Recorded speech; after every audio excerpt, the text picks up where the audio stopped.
नमस्कार साथियों, स्वागत है आपका हमारे YouTube चैनल में। आप छत्तीसगढ़ की किस जगह से हमारे समाचार सुन रहे हैं, कृपया कमेंट बॉक्स में लिखकर हमें जरूर बताएं। रायपुर से प्रस्तुत हैं छत्तीसगढ़ के प्रादेशिक समाचार। समाचारों के साथ मैं रजनी शुक्ला। पहले मुख्य समाचार।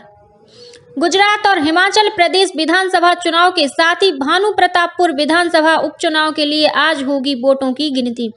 सुबह 8 बजे से शुरू हो जाएगी मतगणना। दोपहर तक परिणाम आने की उम्मीद।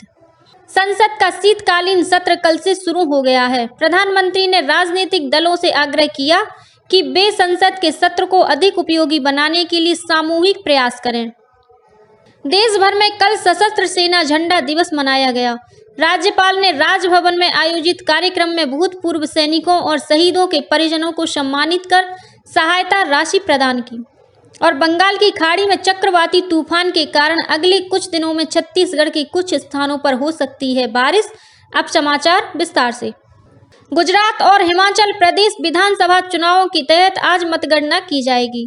इसके साथ ही आज उत्तर प्रदेश में मैनपुरी लोकसभा सीट और 5 राज्यों में 6 विधानसभा सीटों के उपचुनाव के लिए भी आज वोटों की गिनती होगी।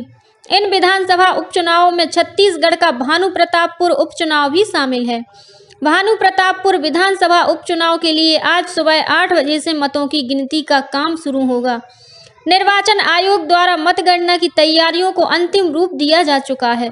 जिला निर्वाचन अधिकारी डॉक्टर प्रियंका शुक्ला ने कांकेर में पत्रकारों से चर्चा करते हुए बताया कि मतों की गिनती कांकेर के शासकीय भानुप्रतापपुर स्नातकोत्तर महाविद्यालय में होगी। मतगणना 19 राउंड में पूरी होगी और इसके लिए 14 टेबल लगाई गई हैं। डाक मतपत्रों की गिनती के लिए अलग से टेबल होगी। प्रत्येक टेबल के पास एक गणना एजेंट की बैठने की व्यवस्था की गई है। सबसे पहले डाक मतपत्रों की गिनती की जाएगी। इसके बाद ईवीएम मशीनों में दर्ज मतों की गिनती होगी। मतगणना हॉल में आरओ और एआरओ के अलावा किसी भी व्यक्ति को मोबाइल फोन ले जाने की अनुमति नहीं है। उन्होंने बताया कि मतगणना के दौरान सभी प्रक्रियाओं की वीडियोग्राफी कराई जाएगी। मतगणना शुरू होने से पहले कल सुबह 7 बजे प्रेक्षक, रिटर्निंग अधिकारी और उम्मीदवार या उनके अभिकर्ता की उपस्थिति में स्ट्रांग रूम खोला जाएगा। मतगणना स्थल पर सुरक्षा के पुख्ता इंतजाम किए गए हैं। परिणाम दोपहर करीब 2 बजे तक आने की उम्मीद है। गौरतलब है कि भानुप्रतापपुर विधानसभा उपचुनाव के लिए 5 दिसंबर को वोट डाले गए थे। यहां पर करीब 72% मतदान हुआ था। विधायक मनोज मंडावी की मृत्यु के बाद यह सीट रिक्त हो गई थी, इसलिए अनुसूचित जनजाति के लिए आरक्षित इस विधानसभा क्षेत्र में उपचुनाव कराए जा रहे हैं। संसद का शीतकालीन सत्र कल से शुरू हो गया है। सत्र के पहले दिन संसद परिसर में कल मीडिया से चर्चा करते हुए प्रधानमंत्री नरेंद्र मोदी ने सभी राजनीतिक दलों से आग्रह किया कि वे संसद के शीतकालीन सत्र को अधिक उपयोगी बनाने के लिए सामूहिक प्रयास करें।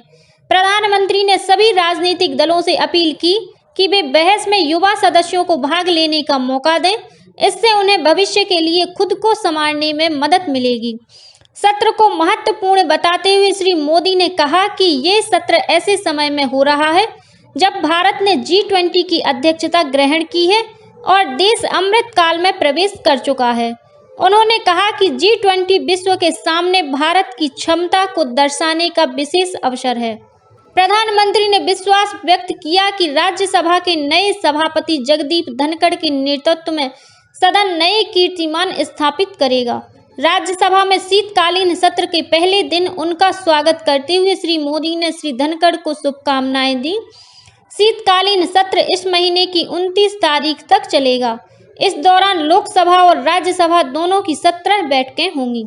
मुख्यमंत्री भूपेश बघेल कल भेंट मुलाकात कार्यक्रम के तहत महासमुंद जिले के सरायपाली विधानसभा क्षेत्र के बलौदा गांव पहुंचे।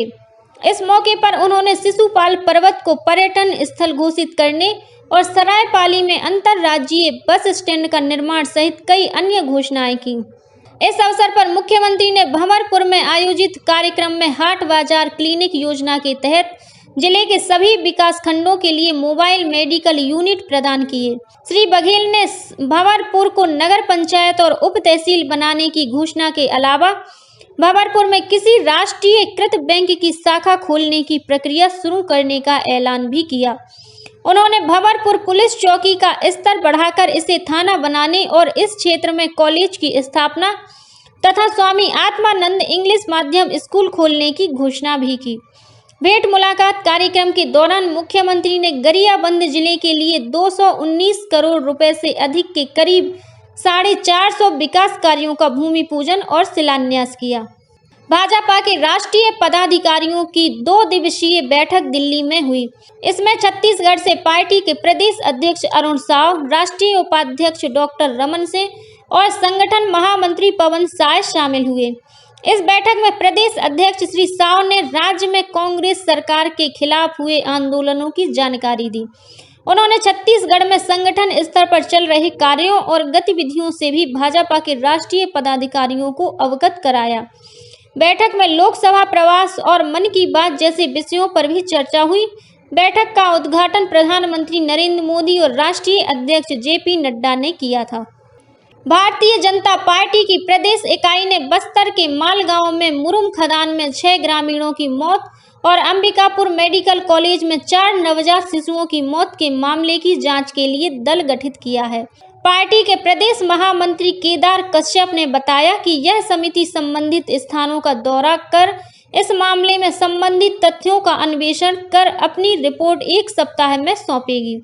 समिति में पूर्व सांसद रामविचार नेताम, पूर्व मंत्री राम सेवक पैकरा और भाजपा प्रदेश प्रवक्ता अनुराग सिंहदेव के साथ अन्य जनप्रतिनिधि शामिल हुए हैं।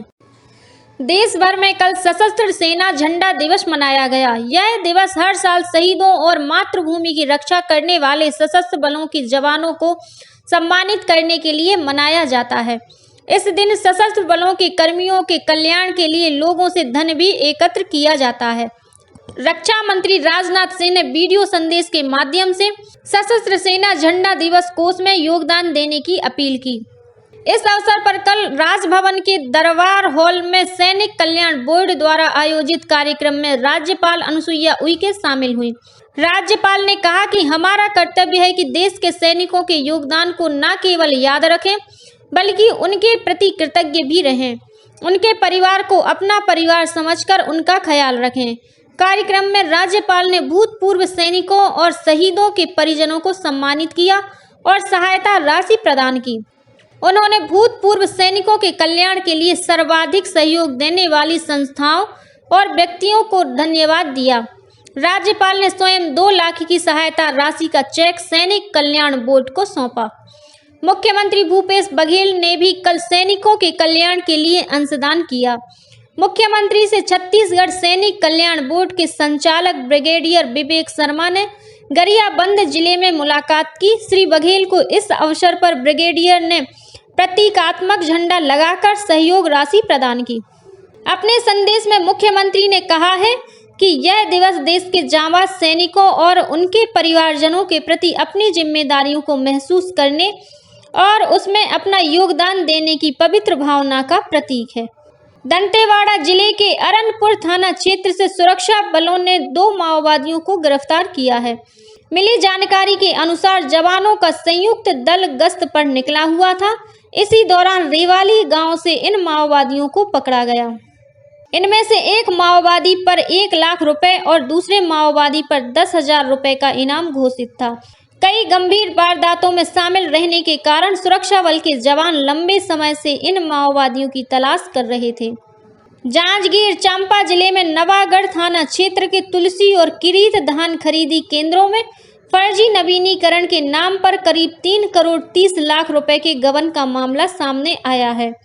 इन 2 अलग अलग मामलों में शामिल 5 आरोपियों को पुलिस ने गिरफ्तार कर लिया है। वहीं अन्य फरार आरोपियों की तलाश की जा रही है। जिला कलेक्टर तारण प्रकाश सिन्हा ने धान खरीदी में लापरवाही और अनियमितता की शिकायतों पर 33 कर्मचारियों को खरीदी कार्य से अलग कर दिया है। वहीं 42 कर्मचारियों का स्थान परिवर्तित कर दिया गया है। और अब पेश है मौसम का हाल। आने वाले दिनों में राज्य के मौसम में बदलाव के आसार हैं। बंगाल की खाड़ी में उठ रहे चक्रवाती तूफान के कारण आज बस्तर और दुर्ग संभाग में आसमान पर बादल छाए रहेंगे। आने वाले दिनों में इसका विस्तार पूरे प्रदेश में हो सकता है। इसके प्रभाव से 10 दिसंबर को राज्य के कुछ स्थानों पर हल्की से मध्यम बारिश हो सकती है। दक्षिणी इलाके में तेज बारिश की संभावना जताई गई है। मौसम विभाग के मुताबिक चक्रवाती तूफान मंडोस आज तमिलनाडु के पास पहुंचेगा। इसके प्रभाव से आज से ही राज्य के दक्षिणी हिस्से में मौसम में बदलाव आने लगेगा। वहीं बीते 24 घंटों के दौरान प्रदेश के सभी संभागों के अधिकतम तापमान में गिरावट दर्ज की गई है। और अब कुछ अन्य खबरें संक्षेप में। संघ लोक सेवा आयोग यूपीएससी ने इस साल सितंबर में हुई प्रशासनिक सेवा की मुख्य परीक्षा के परिणाम घोषित कर दिए हैं। परीक्षा में उत्तीर्ण उम्मीदवारों के साक्षात्कार के ई-समन पत्र आयोग की वेबसाइट से डाउनलोड किए जा सकते हैं। कर्मचारी चयन आयोग द्वारा आयोजित कनिष्ठ हिंदी अनुवादक परीक्षा 11 सितंबर को सुबह 10:30 बजे से शुरू होगी। रायपुर में आयोजित किए जाने वाले मेगा रोजगार मेले में शामिल होने के लिए उम्मीदवार अब 10 सितंबर तक ऑनलाइन आवेदन कर सकते हैं। इस मेले के माध्यम से निजी क्षेत्र के अलग अलग सेक्टरों में 46,000 से अधिक पदों पर भर्ती की जाएगी। भारत रत्न डॉक्टर बाबा साहेब भीमराव अंबेडकर के महापरिनिर्वाण दिवस पर अंतर्राष्ट्रीय स्तर पर चलाई गई मुहिम के तहत भिलाई में भी बीएसएफ के जवानों ने रक्तदान किया। गरियाबंद नगर पालिका उपाध्यक्ष पद के लिए लाए गए अविश्वास प्रस्ताव के निरीक्षण के लिए भाजपा नेता संजय श्रीवास्तव को पर्यवेक्षक नियुक्त किया गया है। शहीद वीर नारायण सिंह स्मृति राज्य स्तरीय चित्रकला प्रतियोगिता का आयोजन 10 से 12 दिसंबर तक किया जाएगा। इसमें शामिल होने के लिए 9 दिसंबर तक प्रविष्टियां आमंत्रित की गई हैं। छत्तीसगढ़िया ओलंपिक के तहत संभाग स्तरीय खेलों का आयोजन राजधानी रायपुर में 13 और 14 दिसंबर को किया जाएगा। दुर्ग के नेवई थाना क्षेत्र में एक कंपनी के खरीदी अधिकारी द्वारा करीब 12,80,000 रुपए का गबन करने के बाद फरार होने का मामला सामने आया है। रायगढ़ जिले के कोटरी माल घरघोड़ा के पास बस और कार के बीच हुई भिड़ंत में एक व्यक्ति गंभीर रूप से घायल हो गया है। बताया जाता है कि कार सवार लोगों ने सीट बेल्ट बांध रखा था, जिससे बड़ा हादसा होने से टल गया। जगदलपुर के बोधघाट स्थित रेलवे स्टेशन के पास एक युवक और युवती का शव फंदे पर लटका हुआ मिला है। दोनों शवों की पहचान कर ली गई है। और जसपुर जिले के घाघरा गांव में एक कार्यक्रम के दौरान पार्किंग में खड़ी करीब 12 मोटरसाइकिलों में आग लग गई। इस मामले की जांच पुलिस द्वारा की जा रही है। इसी के साथ छत्तीसगढ़ के समाचारों का ये बुलेटिन समाप्त हुआ। नमस्कार।